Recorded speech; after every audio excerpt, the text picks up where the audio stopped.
இந்த கவுந்த வண்டியை தூக்க போய் வேற வண்டி பற்ற போகுதுன்னு கம்முன்னு போயிட்டேன். சாமி உன்னை பத்தி எனக்கு தெரியும்.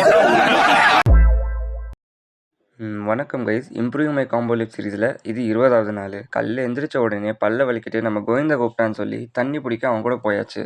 வீட்டுக்கு போனதும் பிரெட்டு முட்டையை சாப்பிட்டு சொக்காவை போட்டுன்னு சைக்கிளில் தட்டின்னு ஜிம்முக்கு போகலான்னு கிளம்பிட்டேன். இன்றைக்கி எனக்கு சாவு தூக்கு செஷனு. அதுக்கு தேவையான வார்மப்பெல்லாம் முடிச்சுட்டு நான் டேரெக்டாக 4 செட்டு மெயின் லிஃப்ட்டில் போயிட்டேன். எல்லா செட்லேயும் 2 ரெப்பு பண்ணி என்னோடய டெட் லிஃப்ட் செஷனையும் முடிச்சிட்டேன். அப்படியே ஷோல்டர் ஒர்க் அவுட் பண்ணலான்னு சொல்லி 2 செட்டு ஷோல்டர் ப்ரெஸ் பண்ணி லேட்டரல் ரேஸோ பண்ணேன். ஆனால் அது வீடியோ எடுக்க மறந்துட்டேன். அதை முடிச்சுட்டு சைக்கிள் எடுத்துகிட்டு போகலான்றப்ப வழியில் சைக்கிளை நிறுத்திட்டு மூச்சு வாங்கிட்டு அடிக்கிற வெயிலில் தாங்க முடியாமல் வீட்டுக்கு வந்து சேர்ந்தேன்.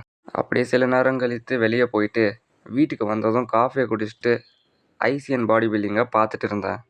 அப்படியே வாக்கிங் போகலான்னு போனால் ஒரு கடையில் ஆர்சிபி ஜெர்சி இருந்துச்சு. அது சும்மா ஒரிஜினலான்னு கேட்டால் அவர் வாயில் பாண்டை போட்டு 100% ஒரிஜினல் பா அப்படின்னு நம்மளுக்கே பிஸ்கெட்டை கொடுக்குறாரு. சரி, இன்னும் வீட்டுக்கு வந்து தோசையும் 4 முட்டையும் சாப்பிட்டு நாளை முடிச்சிட்டேன். நாளைக்கு பார்க்கலாம். நன்றி.